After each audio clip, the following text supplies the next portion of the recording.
get that on the record in regards to the Gilmore case.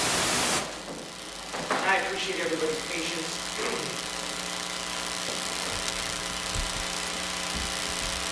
All right, Ms. Gilmore, you can stand next to your attorney if everybody can just put the names on the record.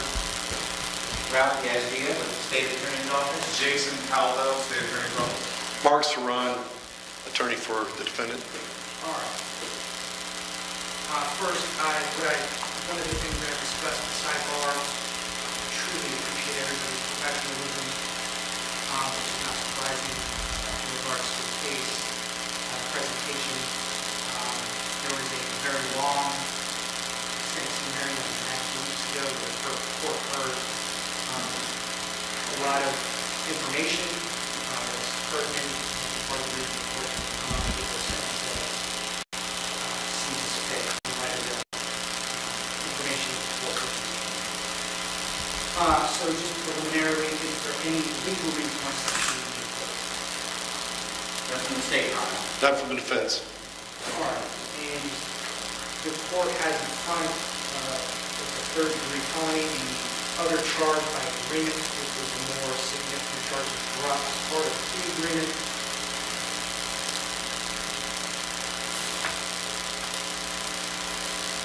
The state agreed at the hearing 2 weeks ago, at least the first step, where that Mr. Salon met the legal burden of a potential or of a departure, that the crime was unsophisticated, where when Ms. Gilmore, there was remorse and that it was an isolated incident. Is that correct?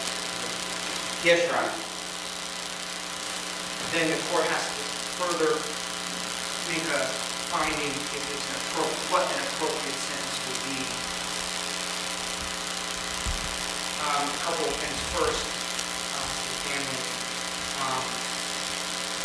I hope one way or another there's some closure that's provided. There was an incredible violation of trust that, and I think Mom said it very eloquently. There's not really an amount of time that's going to completely heal the wound.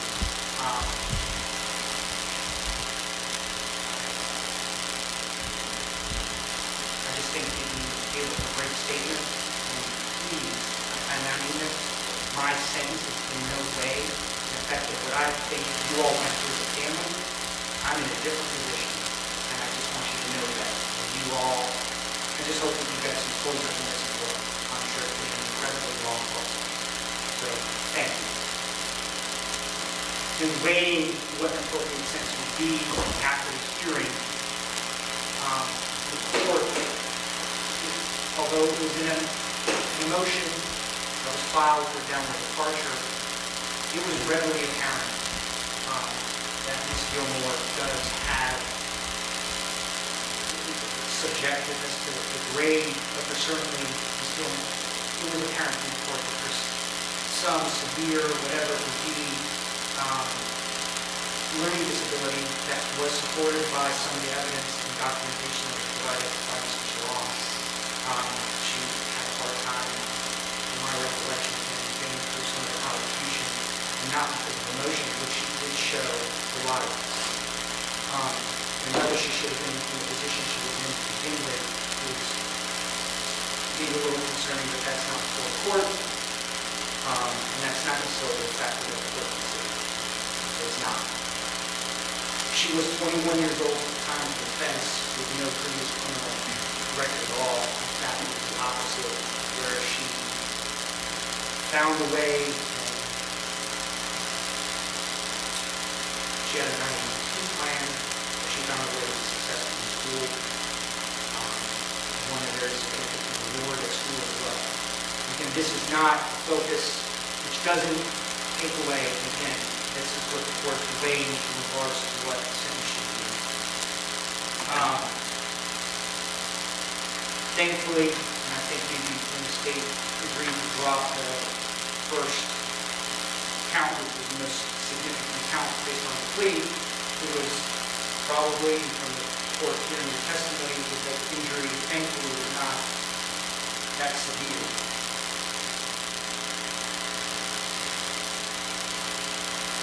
However, as I just said, the family, the violation of trust is incredibly significant that happened in the family, goes through what we did, which in part, and I think is appropriate, you're going to be adjudicated guilty of the offense. That is going to be a lifetime scar that you're going to bear the burden of for the rest of your life when you're 22 years old. It will also most likely affect your ability to ever be in a position that you were in to begin with to supervise children. And that is significant. So based on the above, the court finds it appropriate to reflect what occurred at the long hearing 2 weeks ago. To be adjudicated guilty of the offense, you will be put on 5 years of supervision. With credit for time served. The first year, however, even though it was not part of the plea negotiation that the court had in front of it, there's an additional aspect the court feels needs to happen, which is one of the things we discussed at sidebar. So I'm going to add a condition that was not negotiated if she was going to be on supervision, which is going to be the first year. Ms. Gilmore, you're going to be on community controlled house arrest with a GPS monitor. And we'll be able to explain all the details of that. The additional conditions of probation that were negotiated with the court. If she was on probation, which was part of the plea, one way or another, was that she successfully complete anger management, undergo mental health evaluation, and complete any recommended treatment, have no intentional contact with the victim or their family. You are not to be in any position of employment within the care of any children. There is $100 state attorney fee, a JSO fee of $100. That means the total court costs as well are $518. Was there a fee? Yes, Your Honor. There's a fee of $50 initially on there. Surcharge of $151. I will also order to reserve jurisdiction regarding any restitution if there is any. Did I miss anything from Steve? No, Your Honor. Anything, Mr. Shaw? No, Your Honor. All right, Ms. Gilmore, you have the right to appeal the sentence and appeal to legally. That must be done within 30 days. You're also responsible for any costs related to supervision or supervision that will be imposed. Thank you very much. Thank you, Your Honor. Court's in recess, I'll switch that out. Court's in recess. Thank you.